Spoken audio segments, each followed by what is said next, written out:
After an army of monsters attacked Lake Ansel, Octavia found herself scared, but not alone. What has transpired since the initial assault? How has Octavia dealt with the aftermath? And why are all the clerics in Lake Ansel borderline senile? Welcome to Me, My Spouse, and a Die.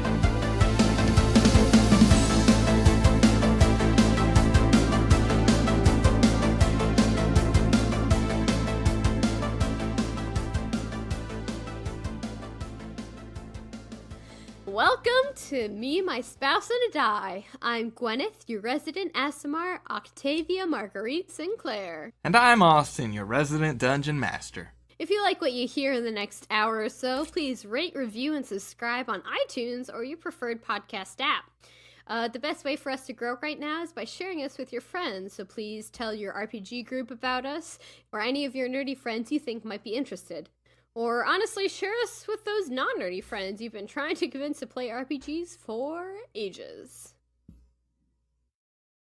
Frying Pan is trying to fit into the box that we had for the microphone, and it's hilarious. Just for reference, Frying Pan is a full-grown cat, and the box for the microphone is not big enough to fit a full-grown cat. Oh no, but he thinks it does. And it is now going all the way across the living room. I love that stupid cat. He's like a little rocket, but a cat with a box on its head.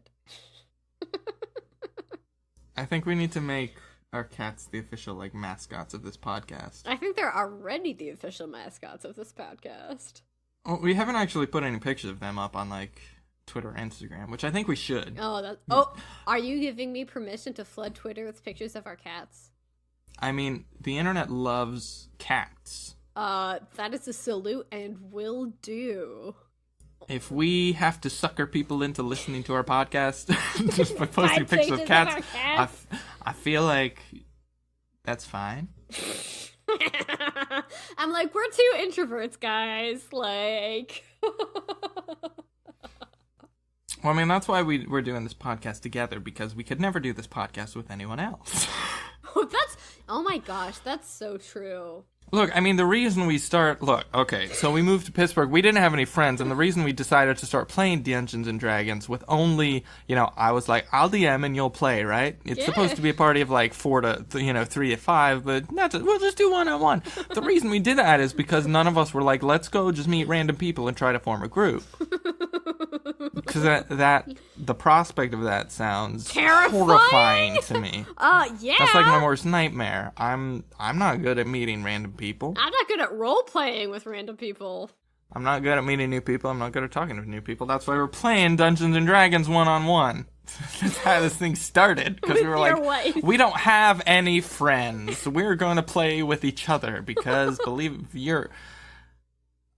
Were we engaged when we started playing, or were we just dating? I honestly don't remember, and I'm sorry. I honestly don't remember. We were either... Okay, good. I was like, if you don't remember too, I'm safe. Hey, now! I have the write-up from those old sessions. I know, I have that... I'm really sad that I don't have a picture of us with our first session. It's a couple sessions in that the first picture I have of us playing, it's us when we were on the cliffs, and I interacted with a cannon for the first time. Well, I mean, my Dungeon Master screen was a shoebox. Was it a shoebox or was it the IKEA No, it was a bed? shoebox. It was a... So, no. See, that was Mach 2. Mach 1 was a shoebox lid that I wrote certain, things on with a Sharpie. Those are good days. The days when we were innocent and all that fun stuff. Yeah, my Dungeon Master screen was... I typed up my notes on a Word document, and so my laptop was half of the screen, and then the other half of the screen was just a shoebox lid that I put there, and I wedged it in between my laptop and my microwave on the kitchen table. Oh my gosh, I do remember that. We did leave the microwave on that stupid table. And the battle mat was a piece of graph paper that I made, inch-wide squares in those, the laminate sheets. Oh, yeah! but you still could use the dry erase markers on them. I could still draw on them with that. That was actually pretty clever. That was pretty. It worked really well. That was actually amazingly clever. That was good. It was amazingly clever, if you do say so yourself. If I do say so myself, I was quite a clever lad. Those days are behind us. My Dungeon Master screen is now just a computer screen because we're playing in different locations. Well, and I've made you an amazing DM screen. Come on now. I do feel bad. Like, you made that DM screen. If no one has seen this, there's a picture of it on our Twitter somewhere. It's an awesome. She made a wooden DM screen, like stained it, and there's little like hinges, and it's super cool, super dope. Oh, thank you. It's awesome. I used it for 3 sessions of Curse of Strahd, and it wasn't even Curse of Strahd. I ran the Sunless Citadel from Tales from the Yawning Portal as a intro to Curse of Strahd. Yeah. On our last session, we literally just crossed the mists into Barovia, and then the group never met again. So I used the DM screen for 3 sessions, and it was awesome. But now all of my Dungeons and Dragons playing is basically online. Yeah. So I'm sure I will get a chance to use it again someday, but currently I do not need it. But it still looks dope, and it's awesome. Thank you. Yeah, but I think we will jump into the thick of it. Sounds good to me. So let's get into it. So when we last left, Octavia Marguerite Sinclair, the Asimar Druid, she'd had a pretty traumatic experience. She'd seen an army approaching her hometown of Lake Ansel, the resort town. And she had run back. She had told her brother Anthony, who was a town guard. He was trying to marshal the city militia, the city guard, and she went to ring the bell tower, the warning bell in the center of town. She did that, delivered some potions of healing to the front lines as the monster army approached the walls of the city. After she delivered, she fled back to her home and returned to her family, her mother, her father, and her sister, Celia, to sort of stay sequestered in their basement until they knew what was going on. So we are going to go on an adventure through time. There is a significant time gap between episode 2 and this current episode, episode 3. So we find ourselves about 15 years later. Octavia Marguerite Sinclair is no longer 13, but she's 28. She's a young woman of her own right. And in the world she lives, the Orc War, as it has been called since its start, has been raging for 15 long, bloody years. The Red Day, which is the day that the monster army attacked your home, as it has come to be called, was 15 years ago. Mm-hmm.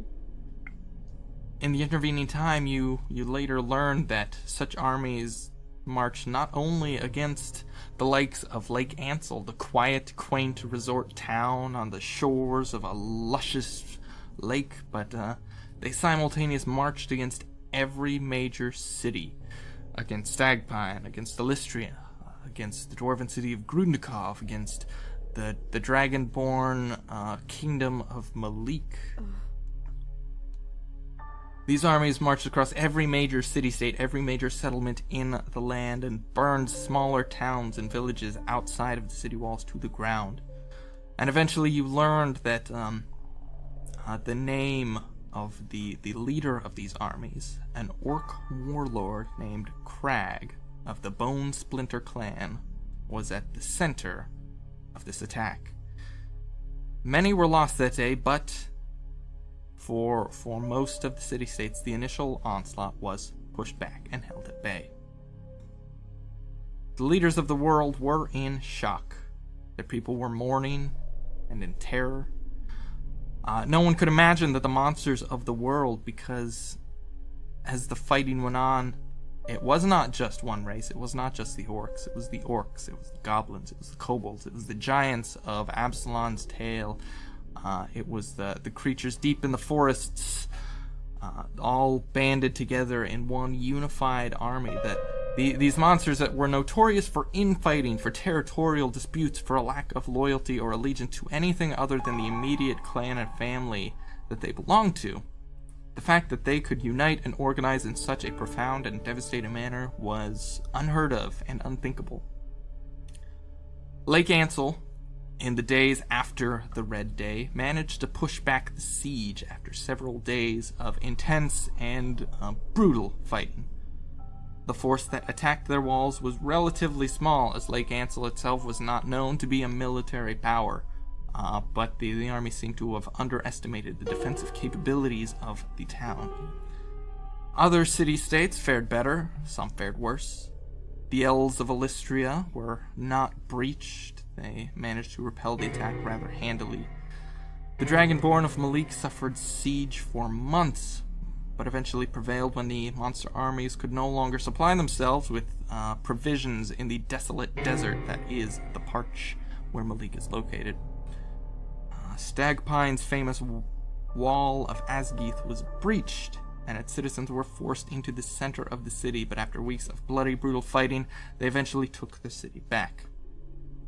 However, Grundkov, home of the dwarves, faced the largest inquisition against them, as it was the most fortified of the positions. The dwarves of Grundkov held strong for years, 2 years of intense fighting, letting none enter or leave their stony gates. But as the brute force of the monsters were pushed back from other regions, repelled from Illystria, repelled from Stagpine and such, they converged upon this, the jewel of Absalon's tale, as the Grundkov is often called. Grundkov fell in the 3rd year of the war. The dwarves, from what you gather, many were killed, but the rest were enslaved and put to work in the rich ore mines under the city. And the orcs and the monsters had a foothold. And so it remained for years. Years passed, armies rallied against the monsters rallied against the others. But as the mountain had been a bastion of defense for the dwarves, it was similarly a bastion of defense for these armies, and none from the outside could penetrate it. As it stands in the 15th year of what has been known as the Orc War, it has gone on so long that it has almost become normalcy. Tales of these battles, ambushes, slaughters, stories that would once cause panic and despair are met with deadpan faces and grizzled sighs. And so we find ourselves back in Lake Ansel. Your herbalism shop has only grown more useful as the need for healers has increased throughout the region. Now, the monsters, recognizing that this small town was not a military power, the walls of Lake Ansel have escaped much of the combat over the years, but it still bears the scars of numerous raids and attacks. Instead, these armies of Crag of the Bone Splinter clan seem content to keep a perimeter around your town, a blockade of sorts, to cut off access to the healing prowess held within. Some say that it is the hand of Absalon himself that is protecting Lake Ansel from incursion. So you find yourself in your herbalism shop.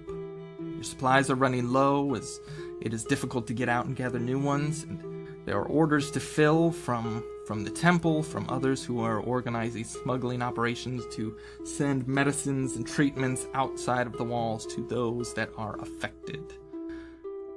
So let me get some insight into what are you doing? What have you done in these intervening years between where we left off and where we pick up now? We've had a lot of time to grow, and it's mostly been wartime. In fact, this war has been raging for more than half the time that you have been alive.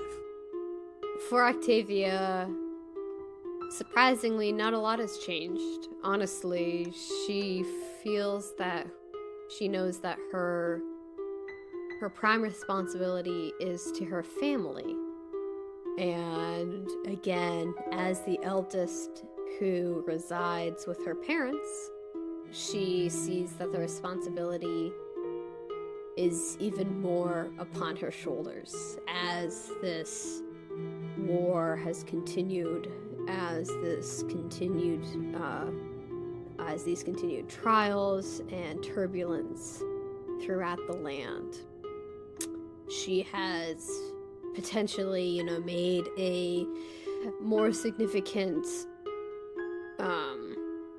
made it more of a priority to hone her abilities as a spellcaster and as a druid, but primarily for the protection of her family, as opposed to purely the protection of nature.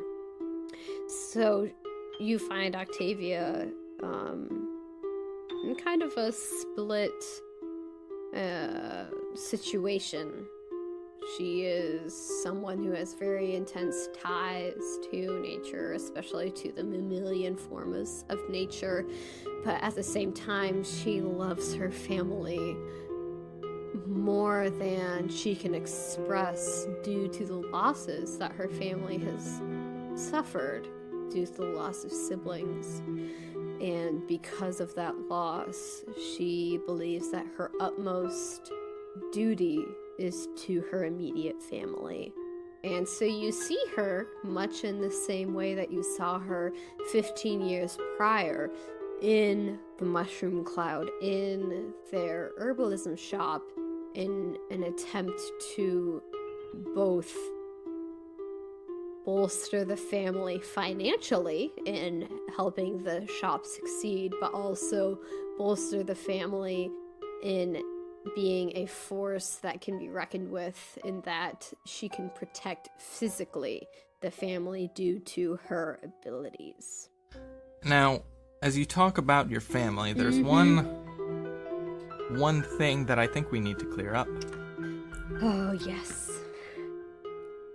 I knew there was a time that this was going to arise. So one of your in the last episode at the end, one of the prime things you were worried about was your brother Anthony, who was a town guard who was stationed at the eastern gate where the initial assault had taken place. And you were wondering, where is my brother? Is he alive or is he not? And I'm going to be completely honest with you here. I, as the dungeon master, don't know. Really? Really. Because I think there's something fun about letting the dice tell the story. Oh, because that's sort of the essence of what Dungeons and Dragons is. Okay. So I think the best way to settle this is we will have you... Oh, me? Roll a D100. Oh my gosh. Yeah, right? This is pretty fun, huh? No! I mean, yes, but no. So, I think we'll have you roll a D100. And on a roll of... Would you agree? Would you say it's roughly a 50-50 chance? Coin flip territory? I mean, he was a child at that point, he was, he was a man. He was probably 18 or so, 16 to 18. I mean, yes. In this society, about the age of manhood. I mean, yes, but at the same time, he was not a captain of the guard. He was a mere recruit. So, it was not necessarily that he was sent on the most dangerous missions. So I would maybe do a... When you say 33% he dies, 66% he lives? Oh my gosh. I mean, I can't really say that sort of thing because it's my brother that we're talking about. Do those numbers sound fair, though? None of those... none of those numbers sound fair because every person who dies is somebody something. But I suppose that is fair. So, shall we say on a roll of 1 through 33, Anthony dies heroically in the battles. Okay. On a roll of 34 to 100, he does not. Does that sound fair to you? Okay. I'm sorry. Are you okay? I feel bad now. No, it's fine. Well, this was actually an interesting question. I hadn't actually thought about it that much, but you were so concerned, and I was like, she's absolutely right. he's on the east wall. The attack is coming from the eastern wall. There's a good chance he's caught in the brunt of the fighting, and who knows what could happen. So I think this is a great way to settle it because I didn't have a predetermined outcome. Well, let's let the dice help our story. All right, so do you want to roll me a D100? Sure. Are you prepared? No, but I will roll them. Okay. Well, roll your dice and let me know what the final result is. 90.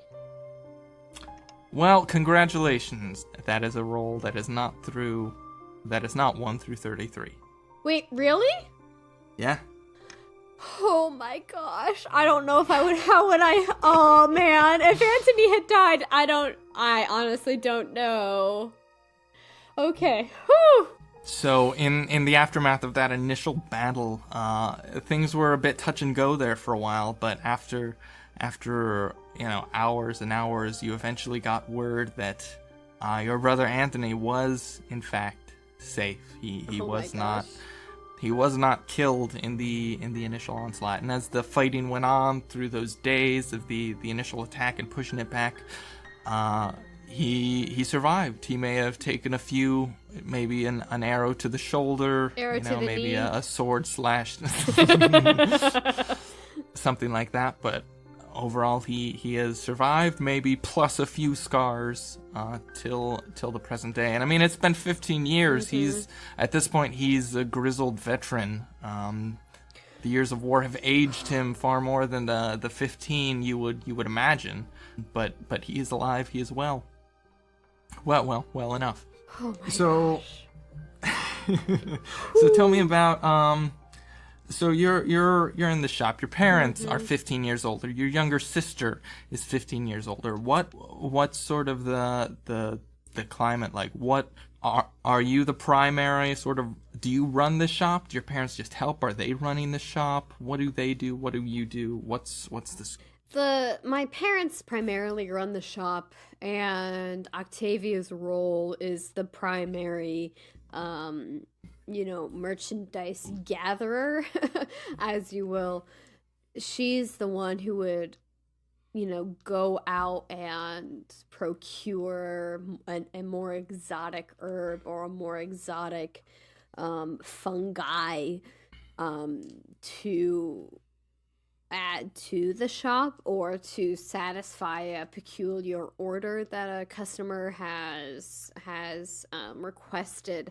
So that's kind of what the role is. So like even though Octavia's parents, Marguerite and Armand, I mean, they do run the shop. They do the business side of things. They do the marketing, the schmoozing side of things that go into running a business. Octavia's kind of the grunt, as you would. She does the heavy lifting. Her parents are getting a little bit older. She would be doing the literally just the carrying things from cellar to storeroom, from storeroom to delivery. She would be the one who would go out and find that rare herb to fulfill a particular order, especially if the order is from someone who is maybe a little bit higher up in the ranks of the priests and priestesses of Absalom. So that's what her role is, and on top of that, her role is also to ensure that her younger sister Celia is able to lead a life that Octavia was unable to do so. Celia was not touched by the gods upon her birth like Octavia was, and so Octavia really wants to make sure that, if she wants to, marry, or if she wants to become a warrior, those are the things that are open to her, and are open to her younger sister. And so she's really taking that role very seriously to take care of this younger sibling, and kind of feeling this motherly role towards her. So that's really where 15 years later we find Octavia is in a surprisingly domestic, surprisingly kind of mundane situation. Now, I don't think it should be any surprise that in this war time, so a lot of the attacks have been pushed back and held at bay, with the exception of the assault on Grundikov, the city of the dwarves. But it's not, the war is still raging. Battles are happening every day, and as such, I mean, the economy of Lake Ansel is primarily based on tourism. Right. And tourism can no longer happen because no one can travel here for fear of being, killed or pillaged by roving bands of monsters across the land. So basically everyone in the city is on hard times. The hotels that used to be these luxurious accommodations for the rich and powerful across the land, their rooms are now being used to hold, refugees or the sick or the wounded who have managed to fight their way past the line of barricade of monsters who are surrounding your city. The restaurants are not, no one is filling them. They're making their food for those who can't afford any because there's no money coming into this town. So your shop is similarly afflicted. You're not so much doing this, at least in my estimation, you're not so much doing this for money as you are because there are people who can benefit from the herbs and the potions and the things that your shop can make, rather than they will pay money for it, but just because people are getting killed and wounded and all sorts of horrible injuries and diseases because of this war. Well, that's exactly, I mean, the people in war who do the best are arms manufacturers and then also hospitals. And so in a sense, the Mushroom Cloud has done very well in this time because they purposefully are set out to provide the physical remedial elements that an individual needs, especially in a situation such as wartime. So in a sense, they've done well, and maybe have outlasted some of their brethren shops that have been potentially more superficial. Yeah, there are lots of boarded up, exactly. storefronts, a lot of closed things. So I mean, they've been able to survive due to the elements, just because they're we're a shop where you can get healing, which is needed in this environment. But there's they've definitely not. I mean, it's not like they're doing so well that they're wealthy or anything like that.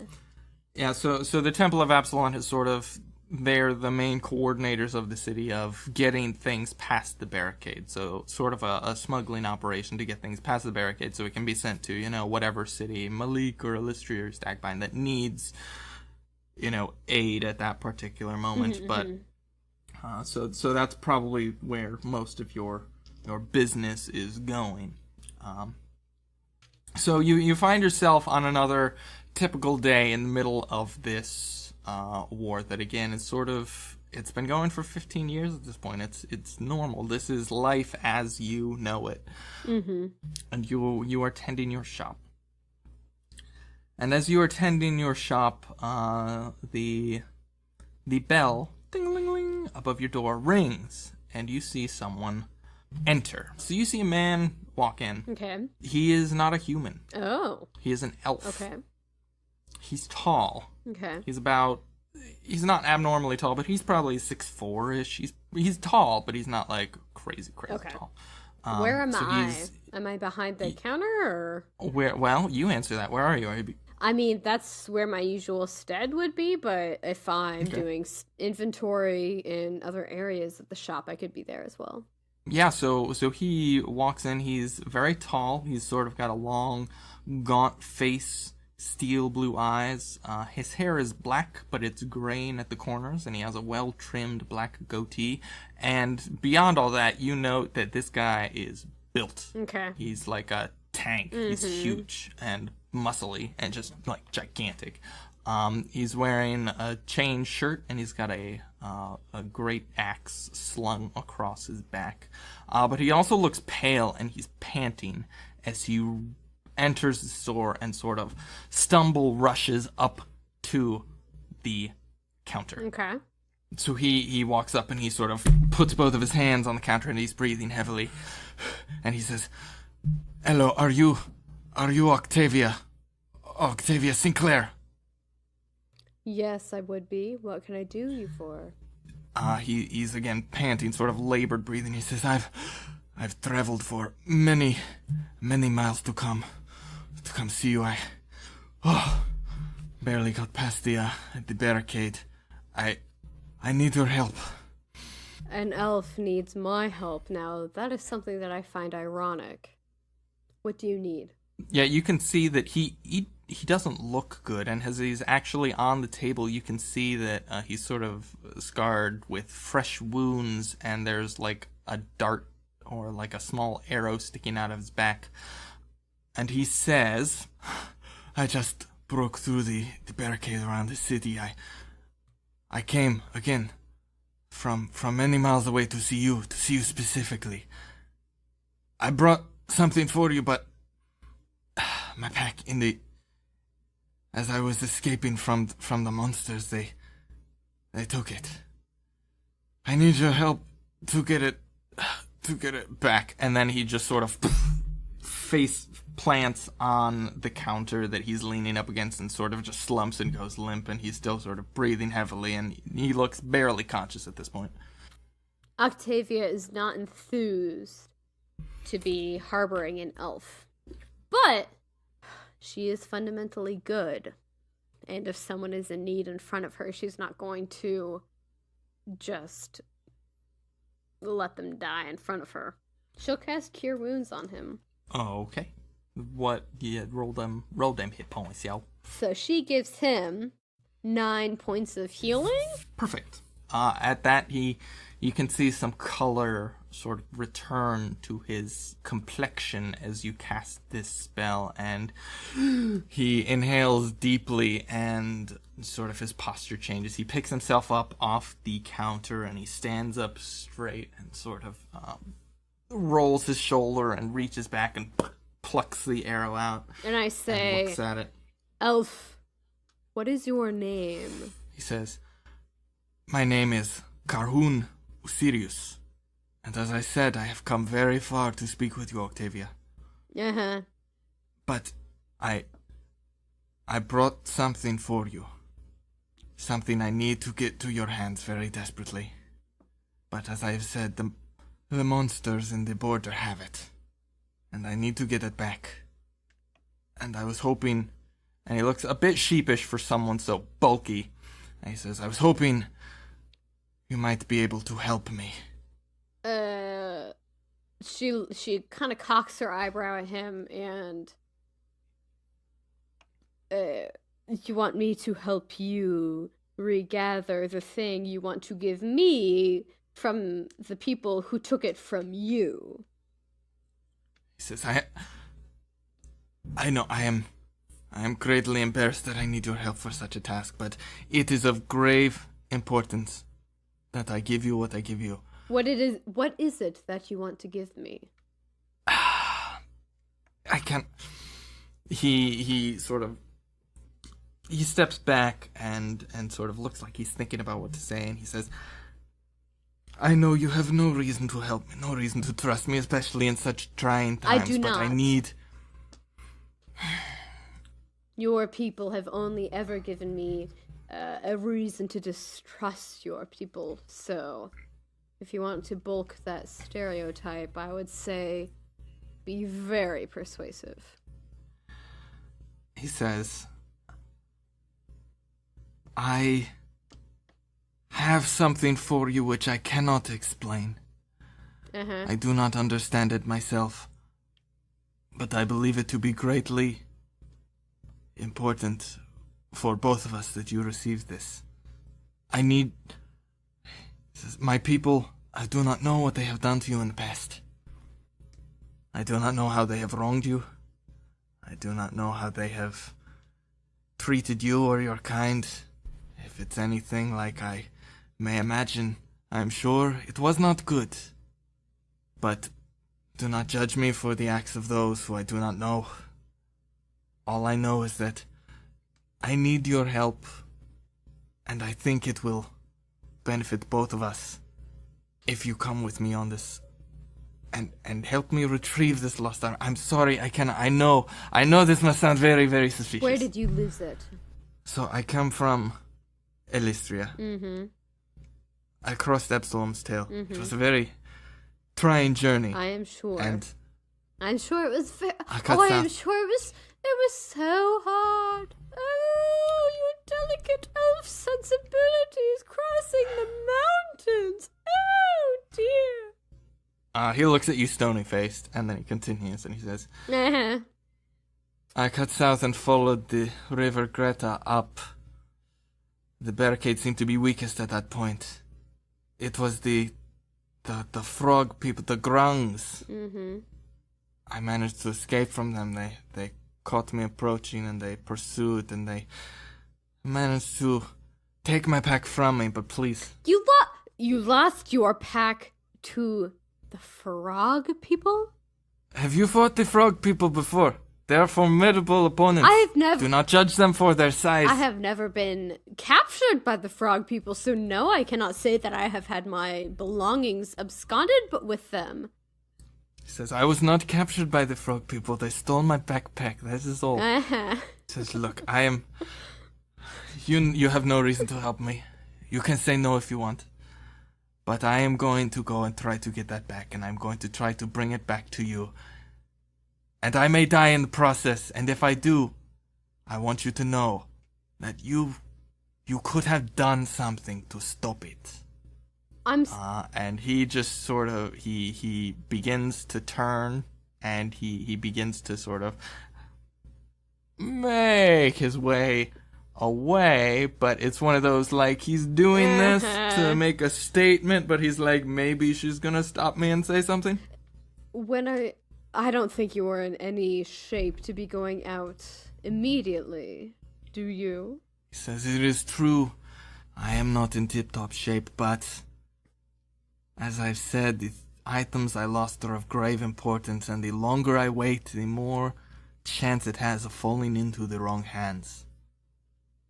Surely you can wait a modicum of hours that would allow you to get your strength back.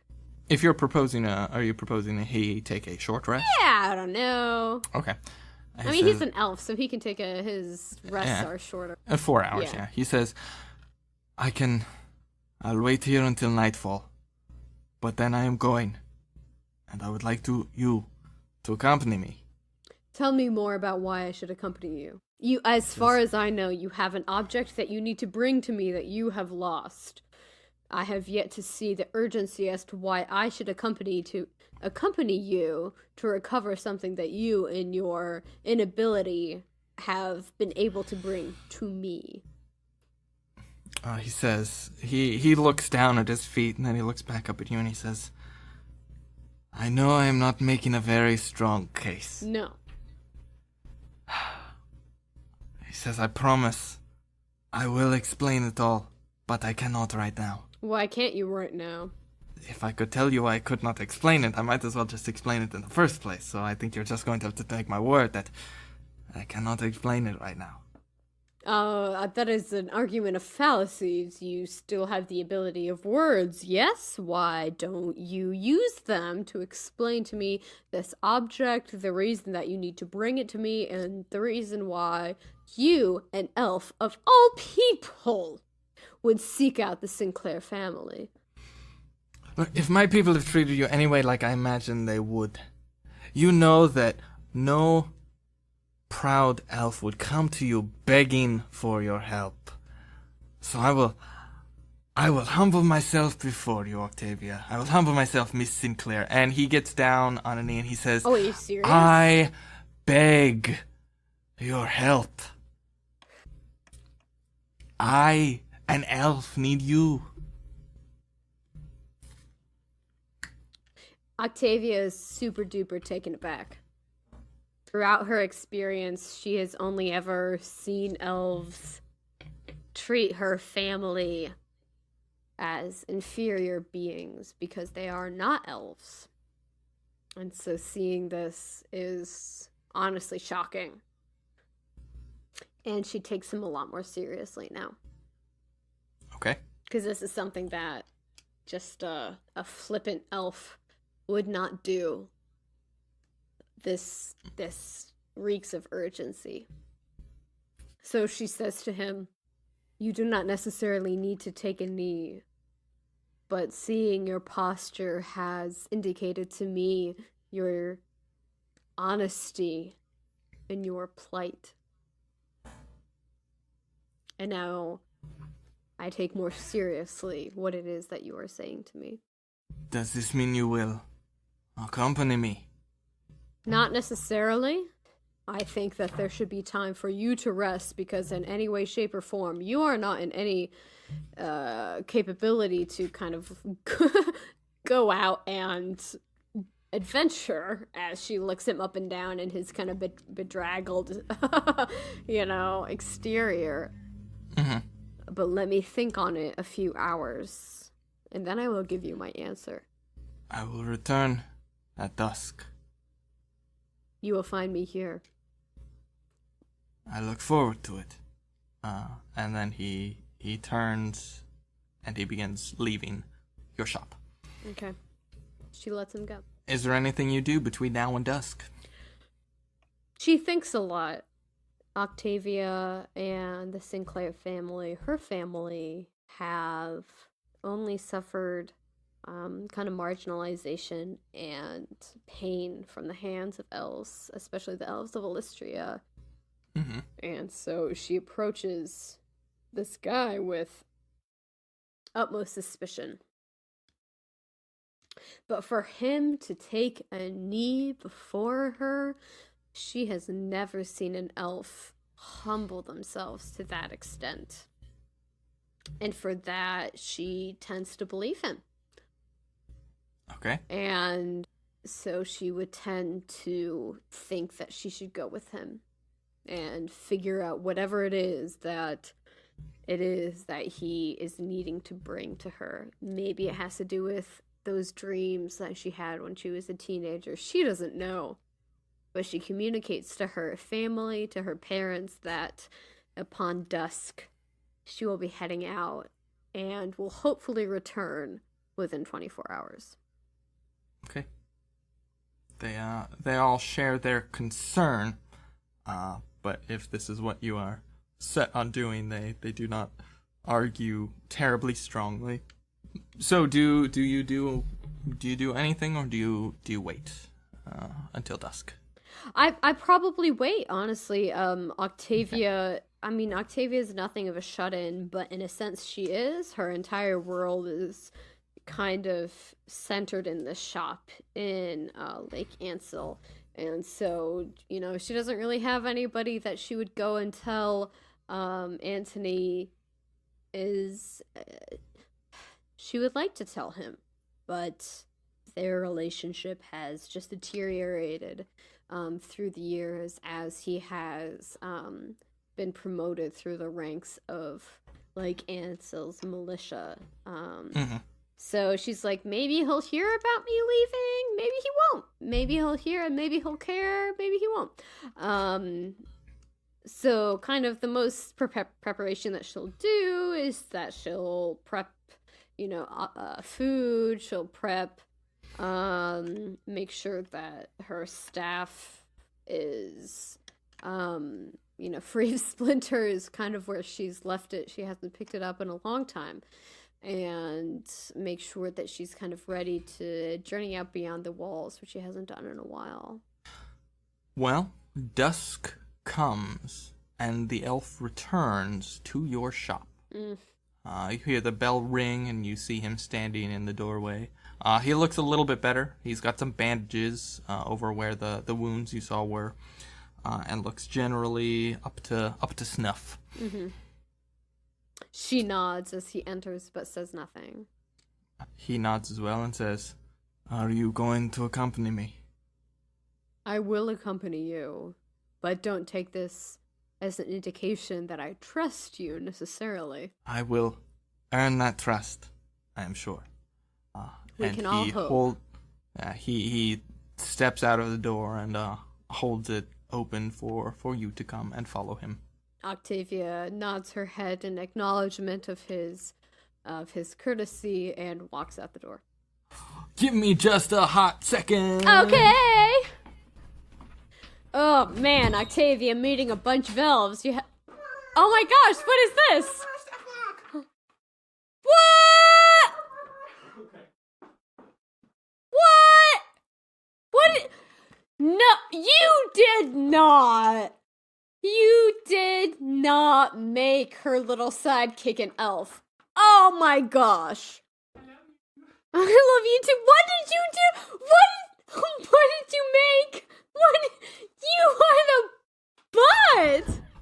For those of you wondering what just happened, I ran into the other room where Gwyneth is recording and handed her a stat sheet for Karhun Usirius. Just so y'all know, we are using, so in one of the Unearthed Arcanas that Wizards of the Coast released, they released rules for sidekicks, which is basically it's exactly what it sounds like. If you are playing a character and they want to have like a sidekick or a hireling or something, it's basically simplified class rules so you don't have to keep track of too much on your own. So in the last campaign we did that we didn't record, Gwyneth was a dragonborn sorcerer and her sidekick was a gnome cleric. And believe it or not, it's a bit difficult to keep track of two full casters at the same time and all of their spells and all of their abilities. So this time around we wanted things to be a bit more simple. So we are trying these sidekick rules. Karhun Usirius is a level 3 warrior.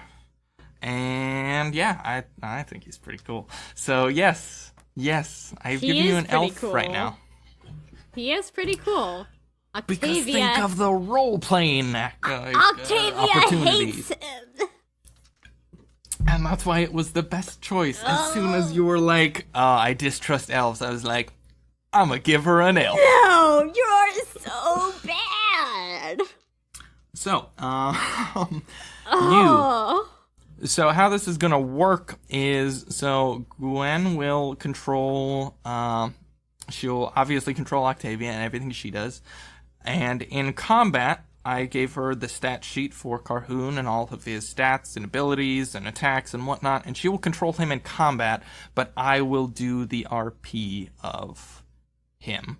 So I reserve the right to veto certain actions if they are wildly out of character, but I don't foresee that being a huge issue.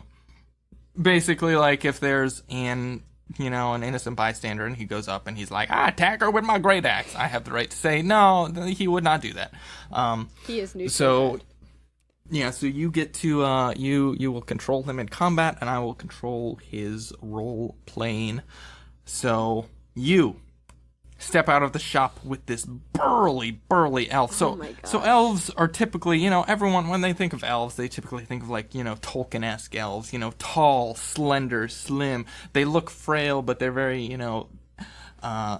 graceful and elegant. This guy, he's a monster. He's built.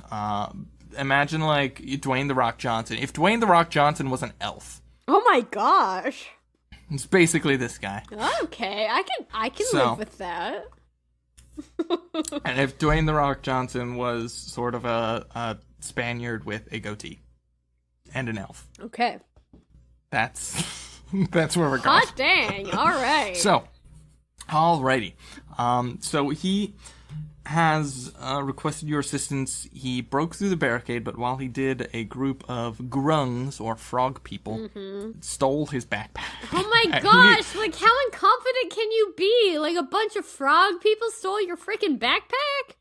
Yeah, but he wants to get it back, so that is the gist of this quest. So, you and him are heading towards the city gate under the cover of darkness to try to get out and retrieve his belongings. That are for me. that are for you. So as you go, he tells you that the Grung camp. So the frog people, they're frog people. They're kind of weird. They're not super common.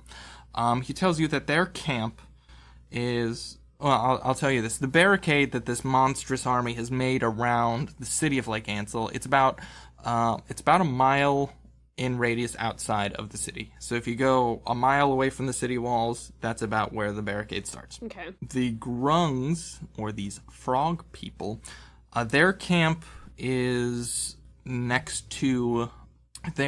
sort of close to the lake because they, as amphibious creatures, they need water. They need to immerse themselves in water every so often. Mm-hmm. And Karhun tells you this as you go, and you would generally be aware of that. So this barricade is made up of, interspersed camps of like creatures. So there's like goblin camps and orc camps and hobgoblin camps and, kobold camps, and they're all just sort of in this circle around the city so that they can keep track of if anyone's trying to get in or get out and either kill or capture them to prevent that from happening. And so Karhun tells you he came in from the south, skirted around the lake, because that's where the barricade is the weakest. Okay. And so that's where these grungs are. And so the two of you are heading toward that camp currently. Okay. You get out of the city. You get through the gates. There's sort of a people gate to let you through. The monsters aren't like right there, so they can generally sort of let you out freely, although the guards are sort of like, why are you going out there? You're probably going to get killed. And I'm just But they've seen you come and go before to collect various herbs and things, so it's not that different. So you're heading south toward, along the lake, toward where you can see sort of the campfires from these various camps begin dotting the darkening horizon. So you're approaching this camp. You know that there are some frog people there. You know they have this guy's backpack. Are you doing anything as you get near this camp? I mean, we'll probably be trying to be surreptitious. Yes. And honestly, I'm going to let Karhun kind of take the lead because ostensibly he knows kind of like where his backpack was taken and where it seems like he has an idea as to where it's being kept. Sure. As you're approaching, he says, these grungs, these frog people, their camp is small. They are a bit away from the main group. I think they're kind of outcasts, which seems weird in a group of monsters, but I don't argue. There's only 2 tents, from what I gathered. There's a small one, looks like the leader lives there, and a larger one for the rest of them. Okay. Now, I know that these creatures need to be submerged in water, that's why they made their camp next to the lake. Perhaps we can wait until some of them go to bathe, and we can sneak in while the camp is less populated. Do you know have you observed them? Do you know when it is that they go to submerge themselves in the lake? He says, I have not observed these in particular, no, but that is just based on my general knowledge of the species. Do you know whether or not your backpack would be kept with the captain of the group or with the common folk? I would assume that it would be held with the leader, not the common rabble. Do you know anything of the leader of these guys? As my general knowledge is, they're small. They often deal in poisons. Their skin is poisonous, so be careful not to get too close. Octavia nods.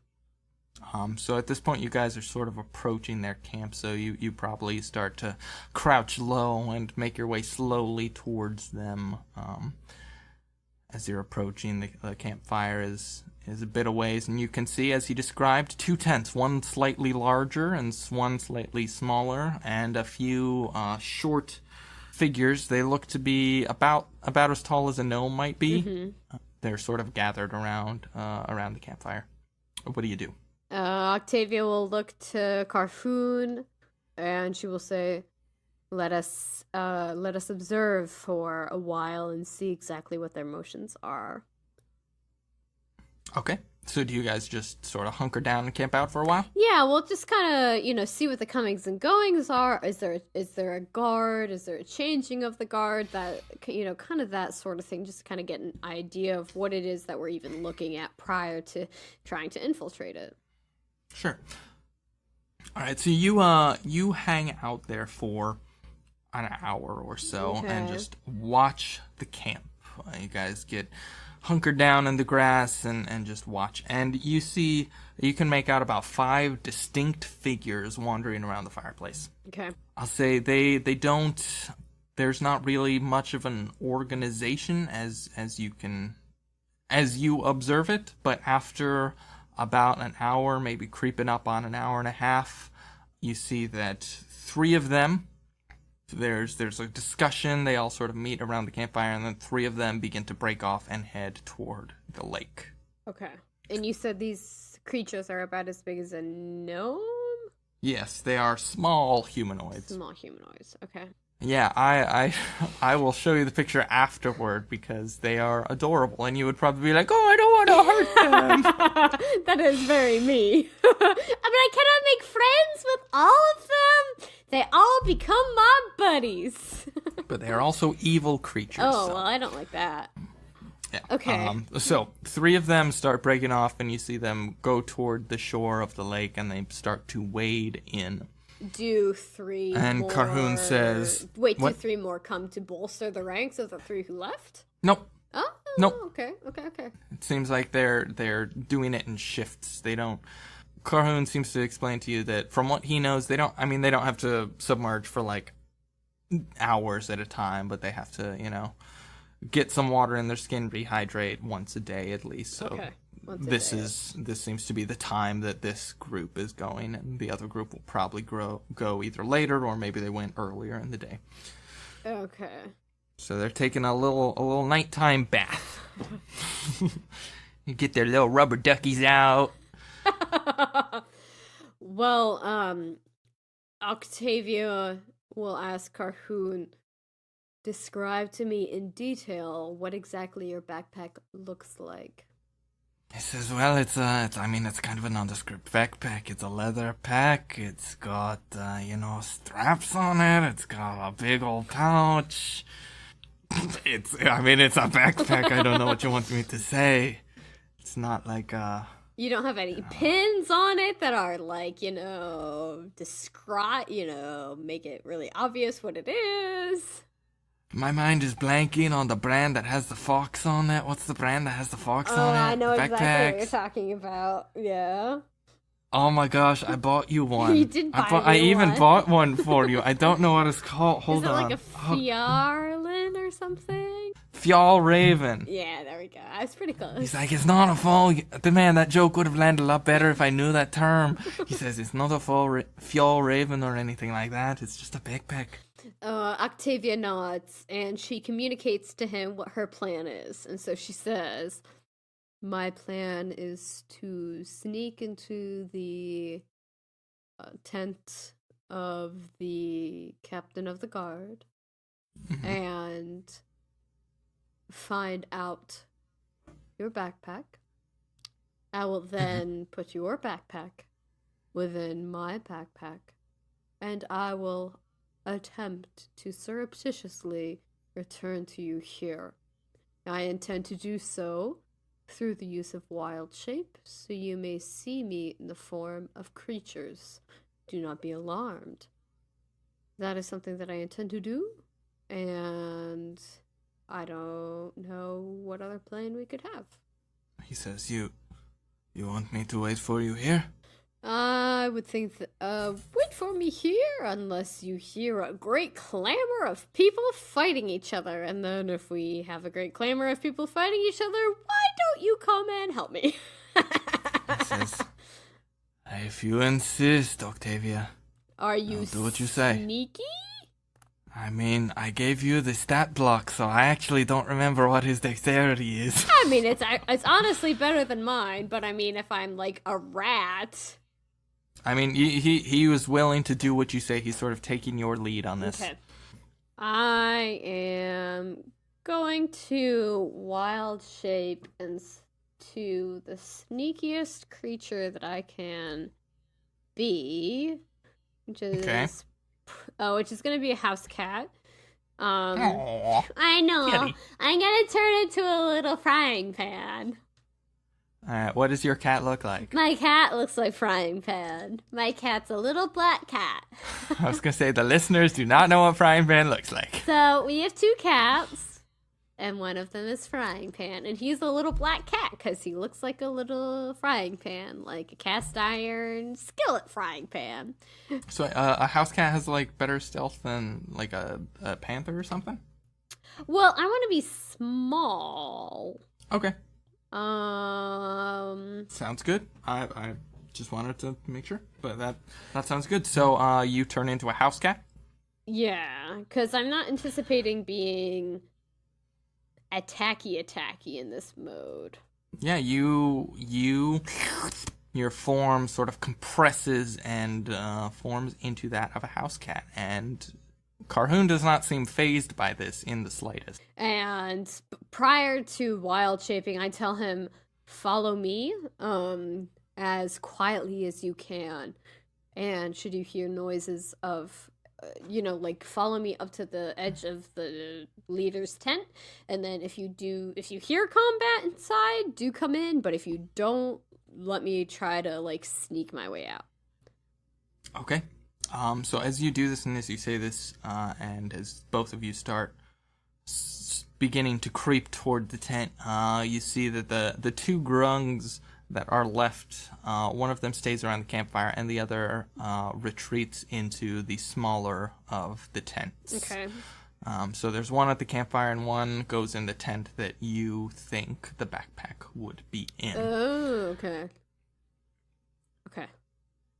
So you both begin to creep forward. Yes. And we will find out what happens in the next episode. Oh my gosh! Okay. I want to know now. If you like what you heard, please rate, review, and subscribe to us on iTunes. The best way for us to grow and reach more people like you is for you to share us with your friends. So please tell your RPG group about us or any of your nerdy friends you think might be interested.